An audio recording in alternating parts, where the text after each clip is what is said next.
आप सुन रहे हैं विविध भारती।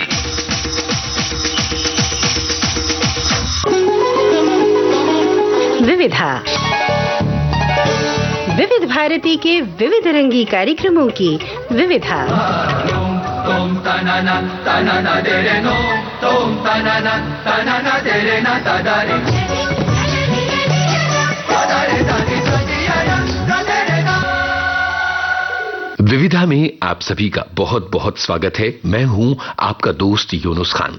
विविध भारती की स्थापना 1957 में हुई थी और शुरुआती दौर में विविध भारती दरअसल देश के अलग अलग केंद्रों से प्रसारित किए जाने वाले कार्यक्रमों का एक गुलदस्ता थी। जी हां, देश के अलग अलग केंद्र विविध भारती के लिए कंट्रीब्यूशन भेजते थे। वो अपनी कार्यक्रम सामग्री विविध भारती को प्रेषित करते थे और ये कार्यक्रम विविध भारती से प्रसारित किए जाते थे।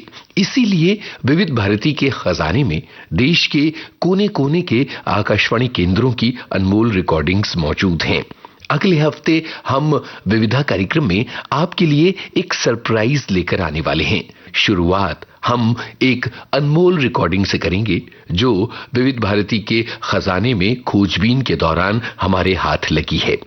आज हम एक बहुत जरूरी फिल्मी इंटरव्यू आपके लिए लेकर आए हैं।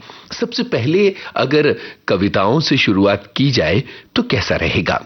सुनते हैं जानी मानी कवयित्री और गीतकार माया गोविंद की कविताएं केवल 5 मिनट में। साज हाथों में दो, सुर की गंगा बहे।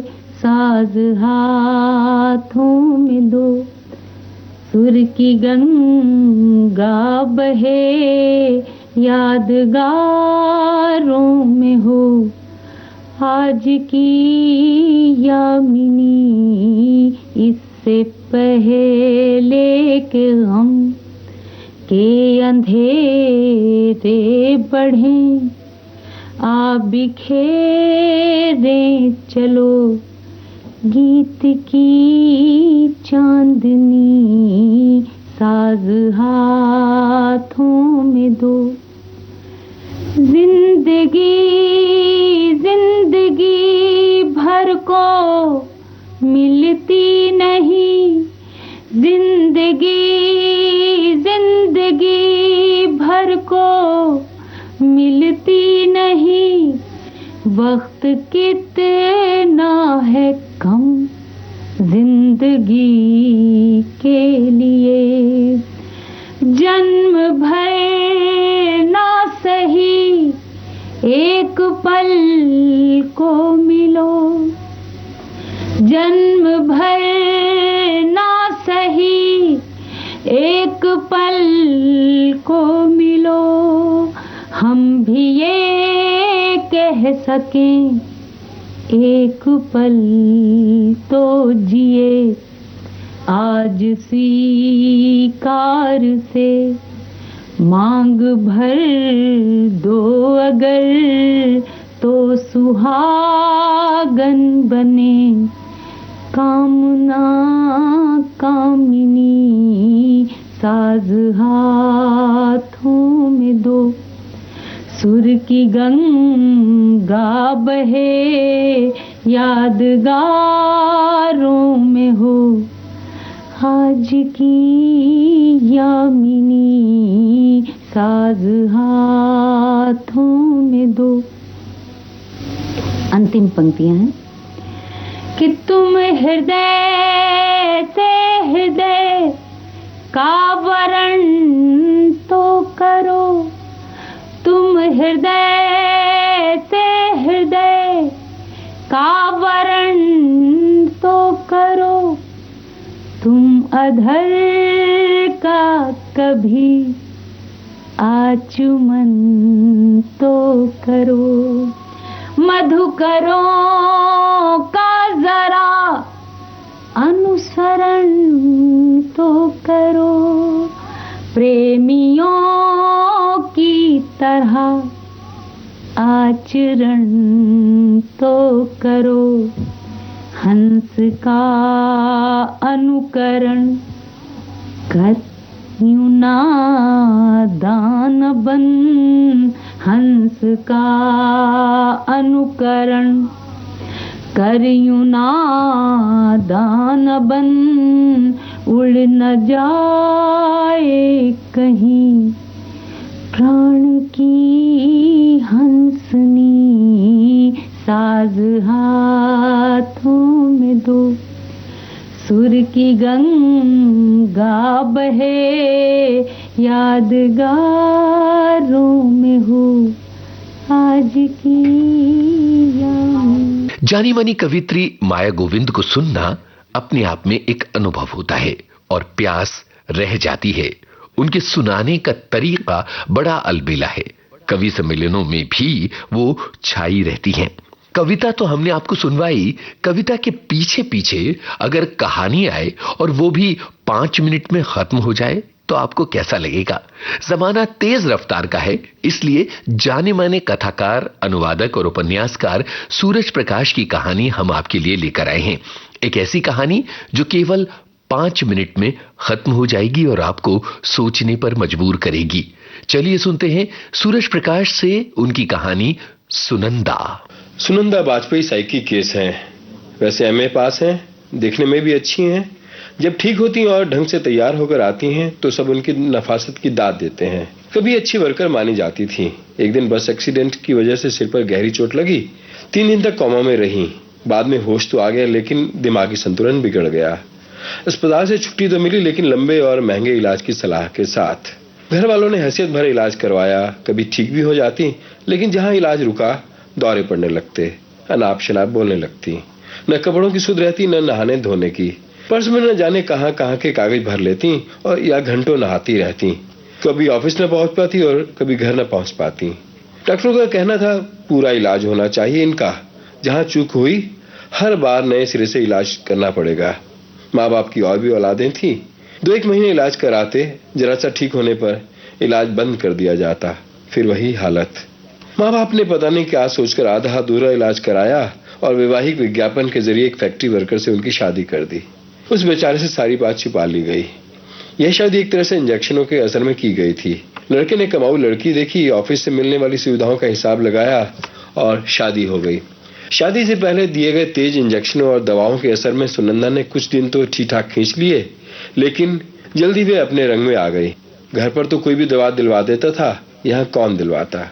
हालत बिगड़ने लगी। कभी चाकू उठा लेती तो कभी रसोई में नाचना शुरू कर देती। मैं घबराया। बीवी को पता नहीं क्या हो गया है। भागा भागा डॉक्टर के पास गया। डॉक्टर ने देखते ही कह दिया यह आज का रोग नहीं है, 2-3 साल पुरानी समस्या है। लगता है दवा बंद कर दी गई है।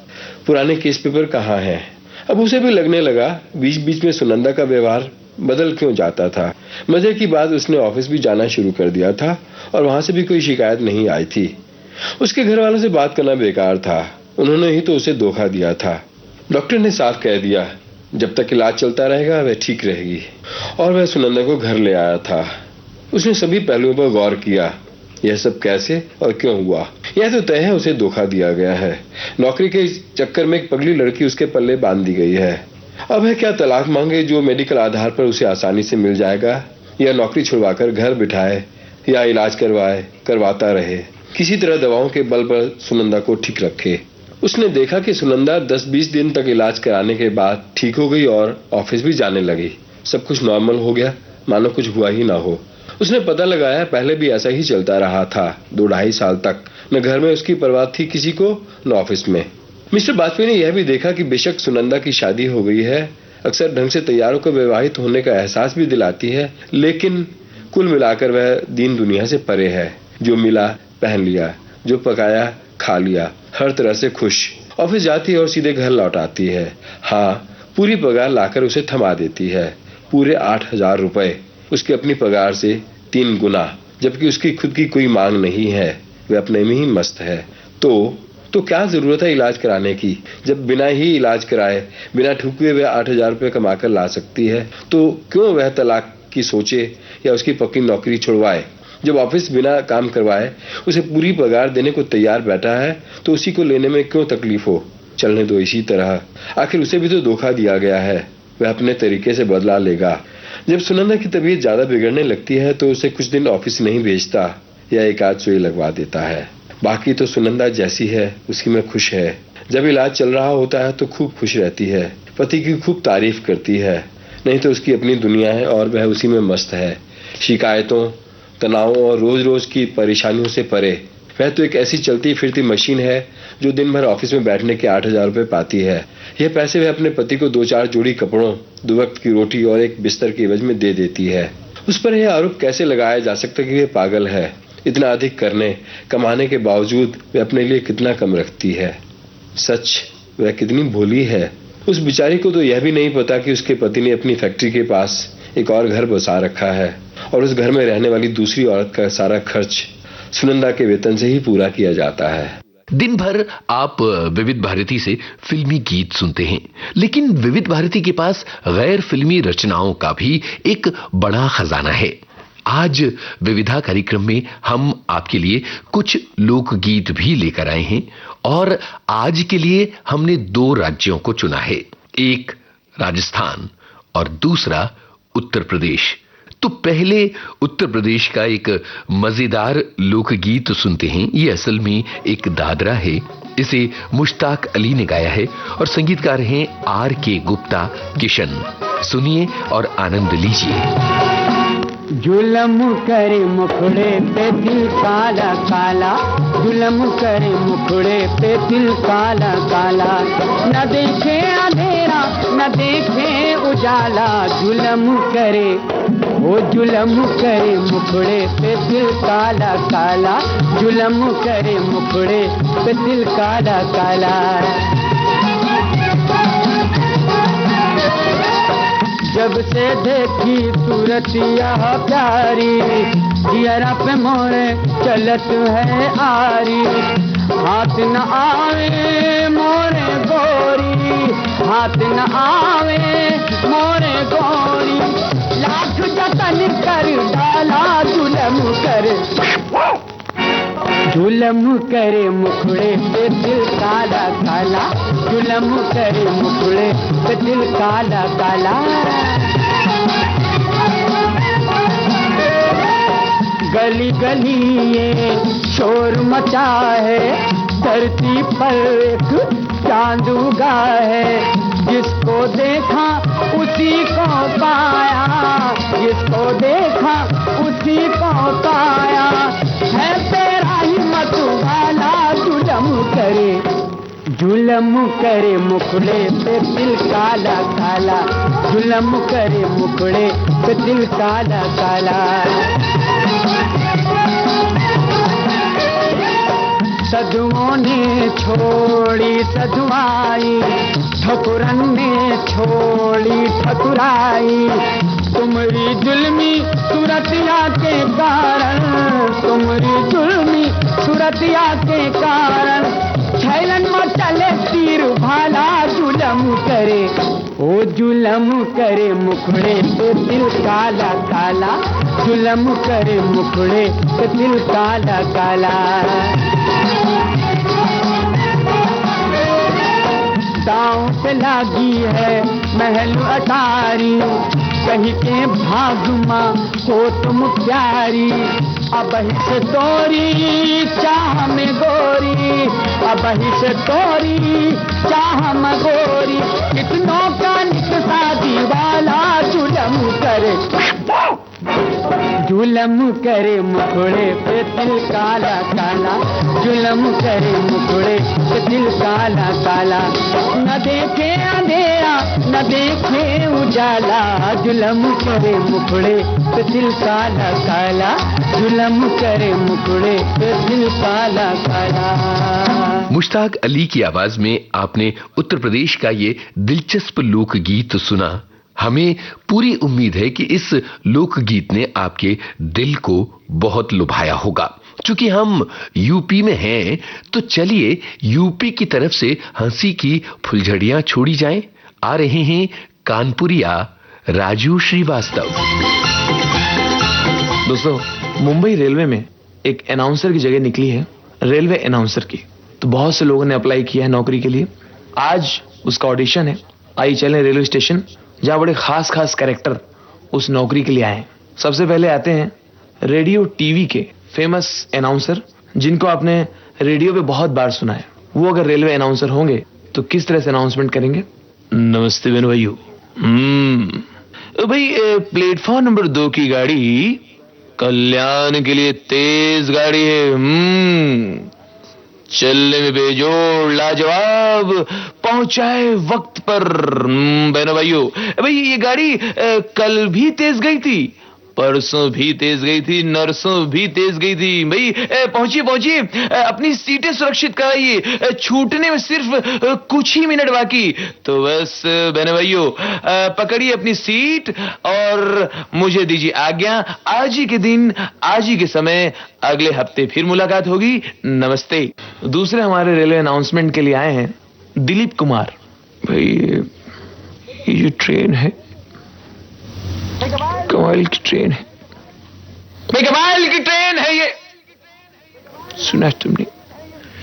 ये मजहब नहीं देखती है, हर मजहब का आदमी इसमें बैठता है, सफर करता है। आज इसी चीज की जरूरत है हमारे मुल्क को। सुना तुमने? ये जो 2 नंबर की ट्रेन है, ये कमाल की ट्रेन है, कमाल की ट्रेन है ये ट्रेन बहुत खूबसूरत ढंग से चलती है, हर स्टेशन पे रुकती है। तीसरे कैंडिडेट हैं नाना पाटेकर। अच्छा, बहुत अच्छा है। क्या बोलेगा हम? 2 नंबर का गाड़ी 3 से जाएगा, 3 वाला 2 से जाएगा, 2 वाले का कुछ नक्की नहीं, कुछ नक्की नहीं। ट्रेनें वहीच की वहीच, गर्दी रोज बढ़ता है, क्या करेगा रेलवे। अच्छा, बहुत अच्छा है। रेलवे अनाउंसर के लिए हमारे अगले कैंडिडेट हैं एक कव्वाल, जिनका पेशा है कव्वाली गाना। कव्वाली उनकी उतनी नहीं चलती थी, तो किसी ने उनको राय दिया कि इस नौकरी के लिए अप्लाई कर दो। एक कव्वाल रेलवे अनाउंसर। ध्यान दीजिएगा, क्या खूबसूरत बात है, सुनने वाली बात है। वाह, एक एक अल्फाज पे ध्यान दीजिएगा। ट्रेनें आ रही हैं, ट्रेनें जा रही हैं। क्या नजारा है। हजरात, आपका साथ चाहूंगा, ध्यान दीजिएगा, जरा प्यार से सुनिए, शब्दों पर ध्यान दीजिए। सबसे पहले स्लो ट्रेन के बारे में सुने। प्लेटफॉर्म नंबर 2 की गाड़ी स्लो जाएगी, सभी स्टेशनों पे रुक रुक के जाएगी। प्लेटफॉर्म नंबर 2 की गाड़ी स्लो जाएगी, सभी स्टेशनों पे रुक रुक के जाए। क्या खूबसूरत ट्रेन है। हर स्टेशन पे रुकती है, हर मजहब के आदमी को लेती है। वाह क्या बात। देखिए, 10 रुपए का पुरस्कार एक यात्री ने ट्रेन टाइम पे छूटने की खुशी में हमें दिए हैं। हमारी पार्टी शुक्रिया अदा करती है। अब जरा फास्ट लोकल के यात्री ध्यान दें। प्लेटफॉर्म 5 की गाड़ी तो तेज जाएगी, मलाड पार लामाहिम न रुकने पाएंगी। देखिए, आज जो हो रहे हैं इवेंट्स, उसमें बहुत ऑर्गेनाइज हो गया है। अब जो कोई हमें जब इनवाइट करता है तो पहले उसका मेल आता है, फिर टर्म्स कंडीशंस आती हैं, फिर एग्रीमेंट बनता है, फिर कंफर्मेशन लेटर जाता है। तो उसके बाद फिर हम उस शहर पहुंचते हैं शो करने। पहले ऐसा नहीं था, पहले इतनी ऑर्गेनाइज नहीं थी। लोगों का फोन आ गया, लोगों ने बुला लिया, वही मेहरबानी। तो वो कहते थे, अरे राजू 12 तारीख, हाँ वो फला होटल, ठीक है, वहां शो है, पहुंच जाना। हम भी पहुंच जाते थे। अब वैसे ही मुझे एक शो याद है, मैं पहुंच गया टैक्सी से। वहां जैसे ही मैं उतरा होटल में, 1-2 लोग आ गए, आगे बढ़ के, अरे रे राजेश श्रीवास्तव आ गए हो, आ जाओ नमस्कार भाई साहब, इधर आ जाओ, अटे आ जाओ। अरे सुनो भाई, शांत हो जाओ, वो देखो कौन आ गए हो, हंसाने वालो। हाँ, राजू श्रीवास्तव। हाँ, माइक लाओ भाई, माइक लाओ, खुशी के मौके में आ गए हो, लो हंसा दो भाई, हंसा दो, सब लोग शांत हो जाओ, हंसा रहे हो है। और मैंने वहां 15 मिनट सुनाया, तालियां बजती रही, लोग हंसते रहे। 20 मिनट, 25 मिनट, आधा घंटा सुनाया, 40 मिनट सुना के जब मैं बाहर निकला पसीने, तो एक आदमी सूट पहने और टहलता हुआ मुझे देख के बोला, कहां थे, कब से ढूंढ रहे, कहां थे, हम परेशान हो गए, तुम थे किधर। हमने कहा, अरे शो रुका हुआ है, लोग इंतजार कर रहे हैं, मुझे मरवाओगे तुम। हमने कहा, शो तो हो गया, मैंने कर दिया अभी। कहां कर दिया। हमने इधर ही है सामने हॉल में, अरे नहीं अपना ऊपर है सेकंड फ्लोर पे। बाद में पता चला किसी और को प्रोग्राम में कराया। मुझे लगता है सारी कंट्रीज हो गई होंगी जहां जहां हमारे भारतीय लोग रहते हैं, बड़े अच्छे अच्छे उनके साथ अनुभव भी हुए, प्यारे प्यारे। अभी मैं जोधपुर की बात बताऊं, जोधपुर में एक खानदान है, राजाओं का एक खानदान है, वहाँ उनके वंशज रहते हैं, तो उनको सब राजा साहब ही कहते हैं। उनके यहाँ हमारा प्रोग्राम था, हम बैठे खाना वाना खाने के लिए बैठे, तो राजा साहब बगल में बैठे हुए थे, तो उनकी घड़ी बहुत चमक रही थी, हाथ वाली घड़ी। तो मैंने उनसे कहा कि राजा साहब आपकी ये घड़ी जो आपने बांधी है बहुत प्यारी है, बहुत सुंदर है। तो उन्होंने घड़ी उतारी और मुझे दे दी। हमने कहा जी, मैं समझा नहीं। थाने पसंद आई थारी हो गई। मैंने कहा मतलब मुझे पसंद आई तो मेरी हो गई? बोले थाने पसंद आ गई तो थारी होगी। हमने कहा अच्छा अच्छा। हमने कहा राजा साहब वैसे तो आपका ये महल भी बड़ा खूबसूरत है। तो बोले निकालो यानी, चाहे अमेरिका हो, चाहे यूके, वेस्ट इंडीज या ऑस्ट्रेलिया हो, हांगकांग, बैंकॉक, दुबई, कोई भी हो। तो चूंकि जो हमारे एनआरआई लोग हैं वहाँ, उनमें एक तड़प होती है अपने हिंदुस्तानियों से मिलने के लिए। तो जब हम उनसे मिलते हैं तो उनको लगता है ये हमारे घर से आया कोई, हाँ एकदम लिपट जाएंगे। जब हम वापस आने लगते हैं तो उनके आंखों में आंसू होते हैं। तो वो गांव घर की बातें जब मैं करता हूँ, खेत खलिहान की, तो उसमें ज़्यादा वो अटैच होते हैं, बिल्कुल उसके साथ जुड़ जाते हैं।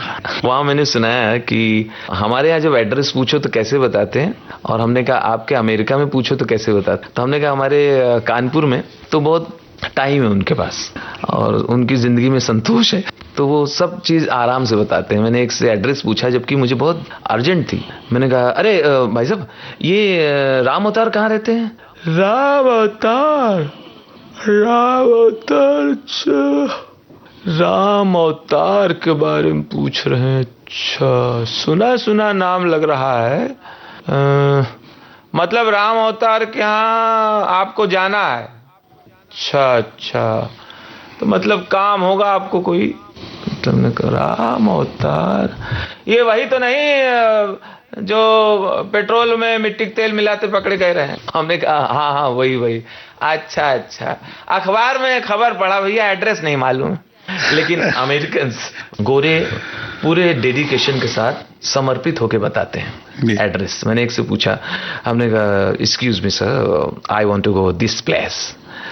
मैंने उस पर्ची उसको दी तो बोला वेल ओके या well you want to go Victoria Land, okay Victoria या विक्टोरिया लैंड। हमने कहा आप पहले एंजॉय कर लो। बोले no okay Victoria Land, go straight my friend, go straight and ask there. अच्छा, शेक्सपियर ने कहा है कि नाम में क्या रखा है, और नीचे अपना नाम, तो नाम क्यों लिख दिया भाई साहब आपने? लेकिन नाम में बहुत कुछ रखा है। कुछ चीजें मैंने देखा है, कुछ नाम किसी सही जगह पे सूट करते हैं। नाम कुछ चीजों में कई जगह वो जाता है और कई जगह फिट नहीं बैठता है। जैसे ब्यूटी पार्लर है, ब्यूटी पार्लर हमेशा फीमेल नाम से अच्छा लगता है, जैसे Neha beauty parlour, Pinky beauty parlour. आज तक आपने ये कहीं लिखा हुआ नहीं देखा होगा राम प्रसाद ब्यूटी पार्लर, हो ही नहीं सकता। या ये कहीं नहीं लिखा देखा होगा कि भाई नीता हार्डवेयर, वहां मेल नाम हो सकता है। और कुछ नाम मुझे ऐसा लगता है जैसे उनमें एक दबंगई है। कुछ शहरों के नाम जहां मैं नहीं गया हूं तो मेरे मन में वहां की तस्वीर एक अलग निकलती है। जैसे कि या तो गुस्सा है वो, रणथंभौर, हमने कहा अच्छा ठीक है। चित्तौड़गढ़, ऐसा लगता है हर आदमी भाला और तलवार लिए खड़ा होगा, एक जोश है। चित्तौड़गढ़, रणथंभौर, धारवाड़, झालावाड़, गुलबर्गा। हाँ, आदमी रिजर्वेशन कैंसिल करा दे, नहीं भाई मैं यहीं ठीक हो यार। कुछ नाम मुझे ऐसा लगता है या तो मोटा होगा, हैवी होगा। पठानकोट, चल भी नहीं पाता होगा। धौला कुआं, बोले बिठाओ भाई इनको पकड़ के बिठाओ। धौलपुर, चाचा को रिक्शे से उतार लो। धौलपुर, धौला कुआं, एक आदमी लगता है ट्रेन से 4 लोग पकड़ के उतारते होंगे। ये कौन है? खंडवा, पीछे कौन है? खंडाला। ये मोटे मोटे लगते हैं और कुछ मुझे दुबले लगते हैं, ऐसा लगता है एकदम बारीक होंगे। ये कौन है बहन जी? हुबली। ये पीछे कौन खड़ी? मसूरी। ये हमारी बहन पंजिम, ये छुटकी है चूरू, और पीछे रिक्शे से उतर रही हैं बरेली। अच्छा अच्छा, ये दो बहनें जो एक साथ आ रही हैं, हाँ ये कांदी वाली बोरी वाली। हमने कहा अच्छा अच्छा। वो पीछे जो चाचा हैं रिक्शे में उतर नहीं पा रहे हैं मोटे से, वो कौन है? हम भाई साहब हैं नाला सुपारा। अच्छा, और एक शहर ऐसा है, एक शहर का एक राज्य है, उसका नाम लो, अरे अरुणा, चल, पता चलो उठ के चल पड़ी। अच्छा, अपने देश में मांसाहारी भी कमाल कमाल होते हैं, नॉनवेज खाने वाले। उनसे पूछो आप खाते हैं मटन चिकन खाते हैं? नहीं ऐसे तो नहीं खाते हैं, मगर हाँ कभी अंडा खा लिया तो खा लिया। दूसरे, भाई साहब हम मटन चिकन से दूर रहते हैं, ये है कि बच्चों ने बहुत जिद किया तो रसा रसा ले लेते हैं तो महक मिल जाती है। तीसरे और कमाल है, नहीं नहीं भैया हम इन सब चीज़ों से दूर रहते हैं, मगर यह है कि बत्ती बुझा खा लेते हैं। मुझे याद है अपने संघर्ष के दिनों में मुंबई में, जब मैं रूम में अकेला होता था तो उतना काम तो होता नहीं था, तो घर में बैठे हैं खिड़की पे, क्या करें, तो कई बार मैं घर में निर्जीव चीज़ों से बात कर लेता था। बात करने वाला कोई नहीं तो अपने यहाँ जो फैन लगा है उसी से मैं बोलता था, और भाई कैसे हो? बहुत दिन से हो साथ में, है खराब नहीं होना भाई, हैं खर्चा वर्चा नहीं कराना यार, थैंक यू यार, बहुत दिन से चल रहे हो, धन्यवाद। फिर एक दिन मैंने फ्रिज से बात किया, हमने कहा फ्रिज बहुत मेहरबानी यार, सारी दूध वगैरह तुम्हारी वजह से अच्छा रहता है, सब्जी वगैरह बची रहती है यार, प्लीज़ बस साथ देना, थोड़ा संघर्ष का टाइम है, लेकिन यार तुम्हारे पास आओ तो मज़ा आता है यार, खूब ठंडे में रहते हो, ठंडा ठंडा। जैसा कि मैंने बताया कि मैं निर्जीव चीज़ों से बात करता हूँ क्योंकि उनसे कोई बात नहीं करता, मैं अकेले बतिया लेता हूँ और उसमें हास्य भी निकल आता है। जैसे आपकी शरीर की जो संरचना है, हमारी आपकी जो बॉडी है, तो मैंने सोचा यार हमारे पेट के अंदर एक दुनिया होगी, ये जो अतड़ियाँ हैं, किडनी है, हड्डी है, बोन्स, ये हार्ट है, इनके आपस में दोस्ती होगी, फ्रेंडशिप होगी, आपस में शायद रिश्तेदारी होगी, अंदर शॉपिंग मॉल होंगे, मल्टीप्लेक्स होंगे, ये झगड़ते भी होंगे तभी हमारा पेट खराब होता होगा, ये रिश्तेदारी कैसे निभाते होंगे। ध्यान आए किसी ने बताया कि जो कुछ हम सोचते हैं सबसे पहले ब्रेन को पता चलता है, फिर ब्रेन अंदर खबर करता है कि बॉस ऐसा होने वाला है। मान लीजिए आपने गरम गरम ब्लैक कॉफी का ऑर्डर दिया, ब्लैक, और ब्रेन ने अंदर बताया हेलो हेलो हेलो, ध्यान से काली काली गरम गरम कॉफी आने वाली है, गरम। अब अंदर अरे ए पैर उठा, ए नस, हाँ अतड़ी किडनी साइड में हो जा। सत्यानाश जाए, दिल इतना जलाता है, कम मखत मारा, काहे इतनी गरम गरम पीता है, सत्यानाश जाए। देखो पैर जल जाएगा, किडनी ऊपर बैठ जा। अंदर ये बातें होती होंगी। कुछ खा के आए, पार्टी से खा के आए, दावत उड़ा के आए, अब तीखा लग रहा है मिर्ची, अब जीभ, अब जो 32 दांत हैं वो भड़क गए जीभ के ऊपर। ए जीभ, जब हजम नहीं होता तो काय को खा के आती है? हाँ, कहीं मिल गया बस गप्प से भर लिया, अंदर ले लिया, देखा करना क्यों इतना तीखा खाती है, स्पाइसी खाती है क्यों इतना, है तेरे एक के पीछे हम 32 लोग परेशान होते हैं, समझा। जीभ एकदम भड़क के बोले, ए 32 लोग, हाँ ये मत सोचना मैं अकेली है, समझा क्या तुम्हारा बोलूं? तुम लोग जो इधर किधर जाते शादी वादी में और मटन चिकन खा के आते, दांत के बीच में सब मांस फंसा के आते, कितना बास मारता है, मेरे को बदबू आता है मालूम है, बर्दाश्त करती है, आज तक बोली क्या तुमको? और तुम 32 लोग है, समझा। सबक ऐसा सिखाएगी मेरे मुंह में नहीं लगने का, सड़क पे आते जाते किसी आदमी को देखेगी, गाली देगी, पलट के एक पंच मारेगा, 32 बार हो जाएगी, समझा क्या। और तुम्हारी कोई औकात नहीं मेरे से बात करने का, ऐसा मत सोचना मैं एकली है, तुम्हारी औकात नहीं मेरे से बात करने का, समझा क्या। मैं लॉयल है, बॉडी के साथ में लॉयल है, मैं लास्ट तक रहने वाली है शरीर के अंदर। तुम लोग का क्या है, 40-45 के बाद एक एक करके भक भक भक करके गिर जाएंगे, समझा क्या। औकात है क्या मेरे से बात करने का, ए गपचुप बैठे 32। ये दोस्तों आपके घर पे कोई आए तो हमेशा आप ना पूछो ही मत कि क्या पिएंगे, कौन सी चाय पिएंगे मत पूछो, उसको ग्रीन टी पिलाओ। ग्रीन टी से 3 फायदे हैं, एक तो दूध बचता है, दूसरा बिस्किट बचता है, और तीसरा वो दोबारा कभी आएगा भी नहीं। देखिए पहले जो स्टैंड अप कॉमेडियन होता था इंडिया में, पहले तो होता ही नहीं था, जो थोड़ा बहुत हुआ तो वो हमें इंडिपेंडेंट आर्टिस्ट कभी नहीं माना गया। अगर लोग शो रखते थे किसी सिंगर का तो मिमिक्री वाले को बीच में 5 मिनट माइक दे दिया, प्रोग्राम रखते थे मेन सिंगर्स का। लेकिन लाफ्टर चैलेंज शो आने के बाद अब पता चला जी मिमिक्री वाला है, जो स्टैंड अप कॉमेडियन है, इसके नाम से शो होते हैं, हमारे नाम से शो होते हैं, और उसमें हम फिलर्स के लिए सिंगर्स को ले जाते हैं। ये फर्क आया। तो एक अच्छा दौर है कॉमेडियंस का, बहुत सारे कॉमेडियंस आ रहे हैं। मुझे लगता है जितना है उतना अच्छा है। कोई बोलता है अब तो भाई हीरो ही कॉमेडी कर रहा है फिल्मों में, कॉमेडियन का क्या होगा? ऐसा नहीं, जो अच्छा है वो चलता रहेगा हमेशा। जहाँ भी मेरे शो होते हैं किसी भी शहर में, तो ज़्यादातर तो हमारे जो इवेंट होते हैं वो शाम को होते हैं, तो दिन में मैं वहाँ चला जाता हूँ और वहाँ झाड़ू लेके एक साफ सफाई का अभियान करता हूँ। इस तहत मैं अब तक 40-50 शहरों में ये आयोजित कर चुका हूँ, और वहाँ जाके हंसा के भी लोगों से रिक्वेस्ट करता हूँ और गा के भी करता हूँ कि प्लीज़ साफ सफाई रखें, समोसा खाएं, कचौड़ी खाएं, पत्ता यहाँ वहाँ ना फेंकें, वेफर खाएं, उसका पैकेट यहाँ वहाँ ना फेंकें। आप किसी कार्यक्रम में जाएं, कार्यक्रम जब समाप्त हो तो उठने से पहले देख लें कि मेरी वजह से मेरी कुर्सी के आसपास कोई खाली बोतल तो नहीं छूट रही है। तो इतना छोटा सा सहयोग करें। कभी कभी हम ये सोचें कि हमने देश के लिए क्या किया, हमारा भी योगदान होना चाहिए। ठीक है, हम आम नागरिक हैं, हम ब्रिज तो बनवा नहीं सकते, सड़क तो बनवा नहीं सकते, इतना ज़रूर हम सौगंध खा सकते हैं कि आज के बाद हम गंदगी नहीं करेंगे। यहाँ से शुरुआत तो हर कोई कर सकता है, और मैंने इस पे कुछ लाइनें लिखी भी और उनको गाया भी। मैं सिंगर नहीं हूँ, लेकिन आपको पता है मैं हर जगह घुसता हूँ। हे दम दम दम लगा के जोर हैया, अरे स्वच्छ करो भारत, लगेगा ना रुपैया, आओ मिलके हाथ बढ़ाओ कहते राजू भैया। हे दम दम दम लगा के जोर हैया, अरे स्वच्छ करो भारत, लगेगा ना रुपैया।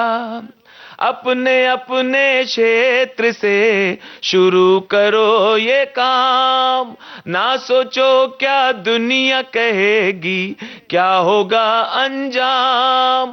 अपने मन में ठान लें गंदगी न करेंगे, खुद भी साफ सफाई करेंगे, औरों से भी कहेंगे। आओ मिलके हाथ बढ़ाओ कहते राजू भैया। हे दम दम दम लगा के जोर हैया, अरे स्वच्छ करो भारत, लगेगा ना रुपैया। प्लीज प्लीज प्लीज सभी लिसनर्स से अनुरोध करता हूँ, विनती करता हूँ कि प्लीज सफाई रखें। इसमें आप ही का फायदा है, आप स्वस्थ रहेंगे, बीमार नहीं होंगे, डॉक्टर के पैसे बचेंगे, है ना? भले डॉक्टर गुस्साएंगे। थोड़ी देर के लिए राजू श्रीवास्तव ने अपने हंसगुल्लों से आपको हंसाया। आप हंसते रहें, मुदित रहें, प्रसन्न रहें। हम अभी उत्तर प्रदेश में ही हैं, आगे चलकर राजस्थान में प्रवेश करेंगे संगीत यात्रा के जरिए। लेकिन यहां आपके लिए लेकर आए हैं नियामत अली की आवाज में एक शानदार उत्तर प्रदेशी लोकगीत। सुनिए, पहने कुर्ता पर पतलून, आधा फागुन आधा जून। पहने कुर्ता पर पतलून, आधा फागुन आधा जून। पहने कुर्ता पर पतलून, आधा फागुन आधा जून। लुंगी आई अपने देश, कितनों धरे फकीरी भेष। लुंगी आई अपने देश, कितनों धरे फकीरी भेष। धोती पहुंच गई रंगून, आधा फागुन आधा जून। धोती पहुंच गई रंगून, आधा फागुन आधा जून। पहने कुर्ता पर पतलून, आधा फागुन आधा जून।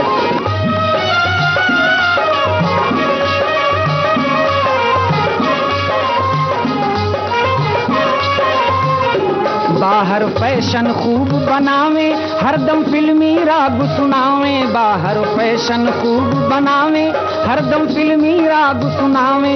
मन में बजे ग्रामोफोन, आधा फागुन आधा जून। मन में बजे ग्रामोफोन, आधा फागुन आधा जून। पहने कुर्ता पर पतलून, आधा फागुन आधा जून। घर में चादर है ना लोई, बाबा ना देखे हर दोई। घर में चादर है ना लोई, बाबा ना देखे हर दोई। बेटवा चले हैं देहरादून, आधा फागुन आधा जून। बेटवा चले हैं देहरादून, आधा फागुन आधा जून। पहने कुर्ता पर पतलून, आधा फागुन आधा जून।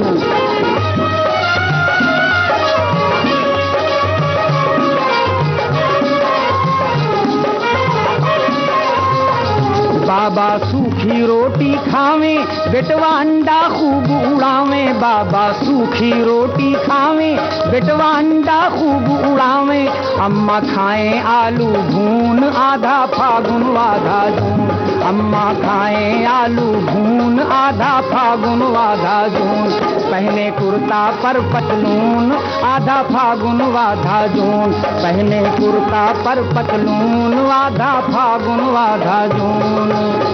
अभी आपने उत्तर प्रदेश का ये लोकगीत सुना। 27 दिसंबर का दिन शायरी के इतिहास का एक सुनहरा दिन है, क्योंकि 27 दिसंबर 1797 को पैदा हुए थे मिर्जा असदुल्ला खां गालिब। मिर्जा गालिब उर्दू शायरी का एक बड़ा नाम, उर्दू शायरी का एक बड़ा सितारा। हम आपको सुनवा रहे हैं जगजीत कौर की आवाज में गालिब का ये कलाम, हमारे खजाने की एक बेशकीमती पेशकश।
जैसा कि कार्यक्रम की शुरुआत में मैंने अर्ज किया था कि एक फिल्मी प्रस्तुति हम जरूर करेंगे। आज आपके लिए हम अपने संग्रहालय से लेकर आए हैं एक बहुत महत्वपूर्ण इंटरव्यू। फिल्मी सितारों के इंटरव्यूज तो आप अक्सर सुनते हैं, कभी कभी गीतकारों और संगीतकारों के इंटरव्यूज भी सुनाई दे जाते हैं, लेकिन फिल्म बनाने में कुछ टेक्नीशियंस काम करते हैं और वो बड़े महत्वपूर्ण कामों को अंजाम देते हैं। अशोक मेहता भारत के जाने माने सिनेमेटोग्राफर रहे हैं और उनकी कहानी बहुत ही दिलचस्प रही है। संघर्षों से भरा उनका जीवन उन्हें कामयाबी के रास्ते पर ले गया। सुनिए अशोक मेहता की कहानी, उन्हीं की ज़बानी। मेरी उम्र थी कुछ 13.5 साल की जब बंबई शहर पहुंचा। वो उम्र काफ़ी छोटी होती है, उसमें कुछ you can't decide and you can't design your life. मगर साहब मैं बंबई शहर में पहुंच गया और काम करना शुरू कर दिया। काम इसलिए करना शुरू किया कि ना तो मेरे पास कुछ सपोर्ट थी और ना पैसा। एक ही जरिया था कि काम करूं और अपना पेट भरूं। तो मुझे पहला काम या मैंने पहली नौकरी एक खुमचे वाला जो अंडे बेचता था, बॉयल अंडे बेचता था, उनके यहाँ मुझे काम मिला और मुझे वो रोज़ के 2 रुपया देते थे। कुछ समय बाद फिर मैं एक तरबूज वाले की नौकरी की और दूसरा एक हॉकर था। वहाँ मेरी इनकम जो थी कुछ 50 पैसे बढ़ गई थी, मीन्स 2.5 रुपये। देन एक दिन मैं एक स्टूडियो पहुँच गया जिसका नाम था सीरीज साउंड स्टूडियो। वहाँ काफ़ी देर इंतज़ार करने के बाद कुछ देखा, कुछ स्टारों के दर्शन हो जाएं, कुछ लोगों के दर्शन हो जाएं, तो वो तो हुए नहीं, मगर एक महाशय से मेरी मुलाकात हुई। उनसे मैं काफ़ी सवाल पूछे, तुम कहाँ से आए हो, क्या करते हो, क्या करते हो। उन्होंने मुझे कैंटीन में से कैंटीन बॉय का काम दिलवाया। तो फिल्म इंडस्ट्री में मेरी जर्नी एक कैंटीन बॉय के ज़रिए से शुरू हुई। पहले कुछ समय कैंटीन में काम किया, फिर as a office boy in studio, फिर लैड बॉय, कारपेंट्री डिपार्टमेंट। काफ़ी डिपार्टमेंट हमारी फिल्म इंडस्ट्री में होते हैं। हर डिपार्टमेंट में आस्ता मुझे कुछ काम करने मिलना शुरू हो गया। लाइटमैन भी बना। उसके बाद कैमरा डिपार्टमेंट में मुझे पहली एंट्री मिली। तो करते और देखते देखते मैं काफ़ी कुछ हासिल किया मैंने, ये काफ़ी कुछ सीखा भी है मैंने। फॉर्मल ट्रेनिंग का तो सवाल नहीं उठता कि बिकॉज मेरी उम्र काफ़ी छोटी थी और I just had done my schooling that too up to 6th। मगर जो भी सीखा है वो इसी इंडस्ट्री से, इसी बम्बई शहर से, और देखा कि दिमाग के पर्दे खोल के वहीं और यहीं से सीखा मैंने। जैसे कहावत है, राजस्थान की कहावत है, कहते हैं कि एक नदी का पत्थर जो नदी के बहाव से लुढ़कता कई सालों के बाद वो एक गोल शेप ले लेता है। गोल शेप लेने के बाद उस पत्थर को उठा के एक मंदिर में या घर में महादेव जी की जगह दे देते हैं उसे। कुछ ऐसा ही मेरे साथ हुआ वाकया। मेरी पहली फिल्म जिसका नाम था द विटनेस, हमारे एक डायरेक्टर साहब हैं जिनका नाम है राज महाब्रोस। एक्चुअली मेरी ज़िंदगी की काफ़ी क्रेडिट उनको जाती है, मेरी सक्सेस की क्रेडिट। वो उस फिल्म के डायरेक्टर थे और हालांकि उस ज़माने में जिस फिल्म का मैं जिक्र कर रहा हूँ उसका नाम था द विटनेस। हम चाहते थे कुछ अमेरिकन स्टाइल या हॉलीवुड स्टाइल की फिल्म बनाई जाए, रियलिस्टिक भी है और वैसे कमर्शियल वैल्यूज भी हैं उसके अंदर। तो एक फिल्म की प्लानिंग चल रही थी और ये मिस्टर राज महाब्रोस साहब जो हैं उनके उस फिल्म के राइटर भी थे और डायरेक्टर भी थे। तो उनके जहन में था कि I should work with Ashok Mehta. Producer साहब चाहते थे कि we should take somebody who has experience. वो कायम थे कि भाई मैं जब फिल्म करूंगा तो सिर्फ अशोक मेहता के साथ करूंगा, नहीं तो मैं नहीं करता। उस फिल्म के कलाकार थे शशि कपूर साहब। वो भी चाहते थे कोई एक्सपीरियंस एक आदमी I to do this kind of film because the film was very different kind. अगर Raji had a lot of confidence on me, तो he put his foot down and demanded that Ashok Mehta should be there as my cinematographer. तो कुछ मैंने shoot किया और सबने देखा, everyone got satisfied, और उसके बाद ही फिल्म शुरू हुई। फिल्म शुरू होने के बाद ये हम एक पिक्चर प्लान कर रहे थे जिसके बारे में बात कर रहा हूँ मैं कि एक शेड्यूल में या 2 शेड्यूल में फिल्म कंप्लीट हो जाए। तो हुआ क्या कि शशि साहब ने 15 दिन की शूटिंग के बाद कुछ कॉन्फिडेंस उनका भी थोड़ा शेक हो रहा था कि ये लड़का क्या कर रहा है। हालांकि उन्होंने मेरा टेस्ट पर देखा भी था। फिर उन्होंने कहा कि चलो एक काम करते हैं, तो उसको ब्रेक लगाते हैं, पहले देख लेते हैं सब काम कैसा हुआ है, उसके बाद शुरुआत दोबारा करेंगे। तो गैप आ गया फिल्म बनने में। इतने में वो लैब में कुछ प्रोसेस जो होता है, हमारी टेक्निकल वर्ड्स हैं, प्रिंट होके जब मटेरियल सामने आया तो सबने देखा तो everyone was very happy and महा थ्रिल्ड। तो फिर शशि साहब ने मुझे बुलाया और कहा, भैया I am very sorry but congratulation, you have done a fantastic job, the kind of work I have seen in this country. तो मेरी जो गाड़ी जो है पटरी पे आ गई और जैसे कि मेरी काफ़ी सक्सेस के लिए और लोगों को मिलाने में, जैसे कि अंग्रेजी में कहते हैं कि PRO, शशि साहब is my biggest PRO। PRO is not a really paid PRO but he is with the kind of work I did. उससे इम्प्रेस होके तो उन्होंने मुझे पूरी इंडस्ट्री में सब लोगों से इंट्रोड्यूस करवाया और he said is the best. और उन्हीं की फिल्म उसके लिए उन्होंने मुझे चुना। वो फिल्म थी 36 चौरंगी लेन। तो 36 Chowringhee Lane also has given me a lot. Bharat में नहीं, बाहर भी सब जगह फिल्म रिलीज़ की हम लोगों ने, तो फिल्म को काफ़ी अप्रिसिएशन और अवार्ड मिले हैं। उस फिल्म की वजह से मेरी लाइफ में काफ़ी तब्दीली आई है। मैंने काफ़ी सक्सेस जिसे कहते हैं, जैसे मैं मानता हूँ या लोग मानते हैं, हर इंसान के साथ जब काम करते हैं या हर डायरेक्टर के साथ काम करते हैं, कुछ ना कुछ आपको सीखने को मिलता है। तो मेरे हिसाब से तो ऐसे कोई डायरेक्टर नहीं है जिससे मैं किससे नापसंद हूँ। मैं सबसे पसंद होता हूँ, नया हो या पुराना हो, एक्सपीरियंस हो या इनएक्सपीरियंस हो। मैं काफ़ी नए डायरेक्टर के साथ भी मैंने काम किया है, जैसे कि अपर्णा सेन, एक हमारी फ्रेंड हैं जिसका नाम गोपी देसाई, उनकी मैंने फिल्म की थी मुझसे दोस्ती करोगे। तो एक्सपीरियंस वाले के साथ भी काम करने में अच्छा लगता है, नॉन एक्सपीरियंस वाले भी काम करना अच्छा लगता है। और काफ़ी डायरेक्टर हैं, जैसे अच्छे डायरेक्टर हैं, जैसे मेरी I been very lucky in that matter. Shyam Benegal, Girish Karnad, Gulzar sahab, Subhash घाई साहब, और भी काफ़ी डायरेक्टर हैं जो अच्छे डायरेक्टर हैं जिनसे मैंने काम किया, लाइक शेखर कपूर। तो श्याम बेनेगल साहब के साथ मैंने कुछ 3-4 फिल्में की हैं मैंने। अपर्णा के साथ मैंने 3 फिल्में की हैं, और सुभाष घाई साहब के साथ मैंने कुछ 4 फिल्में की हैं। मैं जब सब इन डायरेक्टर का नाम ले रहा हूँ, सबसे पहले मुझे राज मार्बूस साहब का शुक्रगुजार होना चाहिए, और उनके साथ काम करने में बहुत मज़ा आया मुझे। वो फिल्म बहुत उम्दा थी और काम करने का भी बहुत मज़ा आया, कलाकार भी अच्छे थे। वो एक्सपीरियंस ही कुछ डिफरेंट था, काफ़ी डिफरेंट एक्सपीरियंस था। हालांकि लक ने साथ नहीं दिया, वो फिल्म आज तक रिलीज़ नहीं हुई है। हमारे भारतवर्ष में नंबर ऑफ फिल्म्स हमारे यहाँ बहुत ज़्यादा हैं और उनके यहाँ कम। हम एक फिल्म को बार बार बनाते हैं, यानी we keep on repeating our films, जो वो वहाँ नहीं होता। और वहाँ फिल्म डिज़ाइन की जाती है और हम फिल्म डिज़ाइन नहीं करते। तो जैसे कि आपको मैंने कहा कि हमारे यहाँ फिल्म जो हैं वो बार बार कहानी, उसी सेम कहानी को लेकर रिपीट करते रहते हैं। अब इसके लिए किसको जिम्मेदार ठहराएं? तो हमारे फिल्म मेकर्स भी वैसे ही हैं और हमारी ऑडियंस भी ऐसी है। हिंदुस्तान में भी हमारे यहाँ बहुत अच्छे टेक्नीशियंस हैं, very good skill workers. On the contrary, हमारे वर्कर्स इतनी रिस्क ले लेते हैं बिना सिक्योरिटी के और इंश्योरेंस के। जैसे कि वहाँ कोई भी फिल्म बनाने से पहले हर फिल्म को इंश्योर कराना पड़ता है।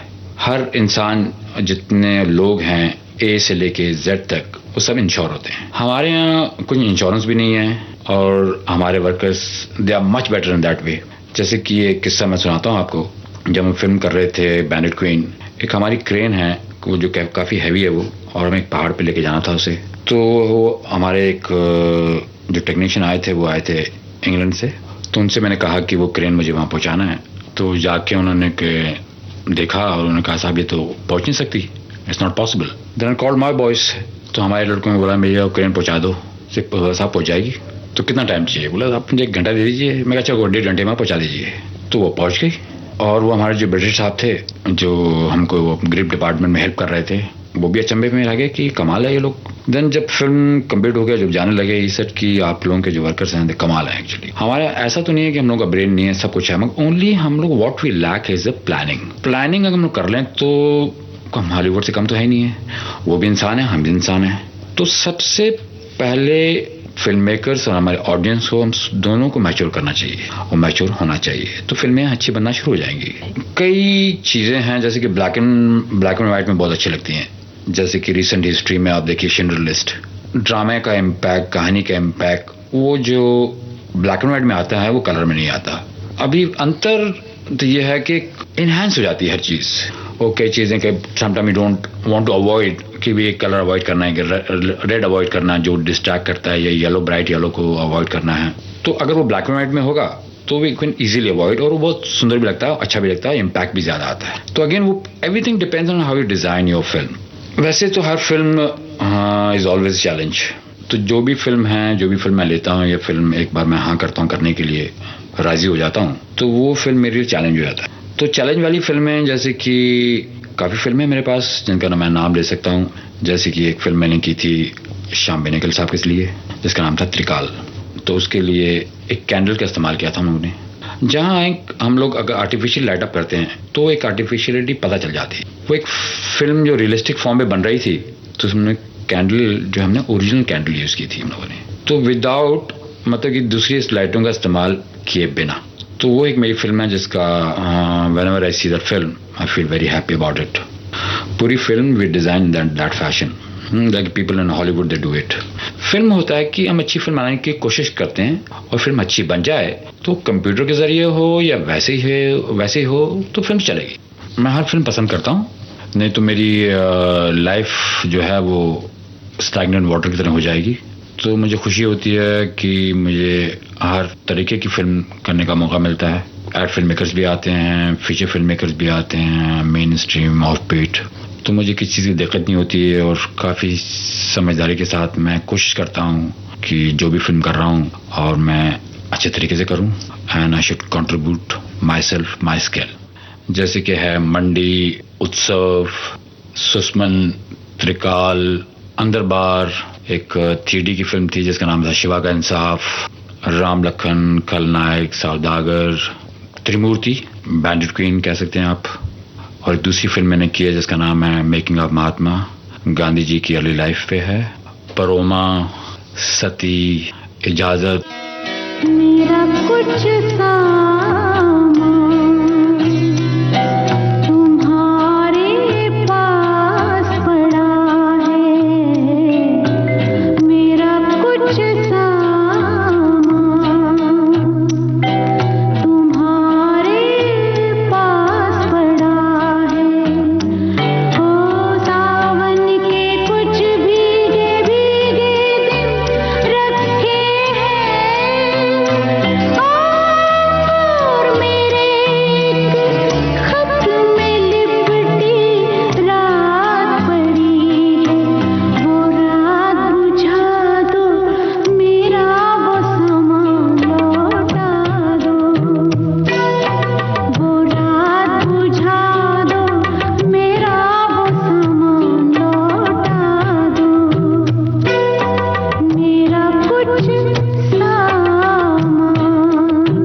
अशोक मेहता की ये बेहद दिलचस्प और महत्वपूर्ण रिकॉर्डिंग विविध भारती के संग्रहालय में खोजबीन करते हुए हमें हाथ लगी और हमने सोचा लगे हाथों इसे आप तक संप्रेषित कर दिया जाए और आप भी देखें कि फिल्मी सितारों की, फिल्मों से जुड़े हुए कलाकारों की कामयाबी की यात्रा किन पथरीले रास्तों से होकर गुजरती है। अब जरा एक और सफर पर चलें। ये संगीत का सफर है और इस सफर के जरिए हम आपको लिए चल रहे हैं राजस्थान की तरफ। ये बेहद लोकप्रिय गीत आकाशवाणी से ही जुड़े रहे इकराम राजस्थानी साहब ने लिखा और इसे गाया रेहाना मिर्जा ने। सुनिए। अंजन की सीटी में मारो, अंजन की सीटी में मारो मनी डोले, अंजन की सीटी में मारो मनी डोले, चला चला रे, चला चला रे डलेवर गाड़ी होले होले, अंजन की सीटी में मारो,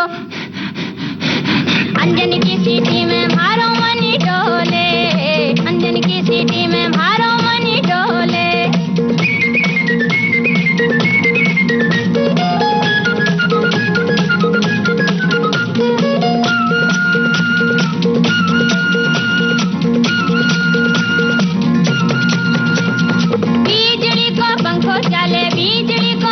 चले गूंज रहा जन भरो, पेट्रोल में काबा लाग्यो यो जाटा को छोरो, चला चला रे, चला चला रे डलेवर गाड़ी होले होले, अंजन की सीटी में भरो, अंजन की सीटी में मारो मनी डोले, अंजन की सीटी में मारो मनी डोले।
काली काली मैं बैठी थी सूदी असी जोर को धक्को लाग्यो जद मैं पड़ गई गूंदी चला चला रे ड्राइवर गाड़ी होले होले अंजन की सीटी में भरो। ये था विविधा का आज का अंक, जिसे हमने साहित्य के रंगों से सजाया था, जहां आपने 5 मिनट की एक कहानी सुनी सूरज प्रकाश जी से। वहीं माया गोविंद की अनमोल कविताएं हमने विविध भारती के खजाने से निकालकर आप तक पहुंचाई हैं।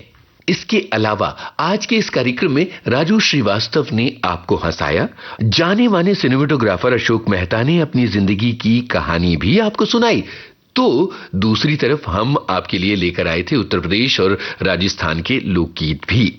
गालिब कहते हैं, इब्ने मरियम हुआ करे कोई, मेरे दुख की दवा करे कोई, और न सुनो गर बुरा कहे कोई, न कहो गर बुरा करे कोई, रोक लो गर गलत चले कोई, और बख्श दो गर खता करे कोई। मिर्जा गालिब को याद करते हुए आज के इस विविधा कार्यक्रम को खत्म करते हैं। इजाजत दीजिए। इस कार्यक्रम के प्रस्तुतकर्ता हर्षवर्धन गवई और मैं आपका निवेदक यूनुस खान। नमस्कार। ये थी विविध भारती के विविध रंगी कार्यक्रमों की विविधा।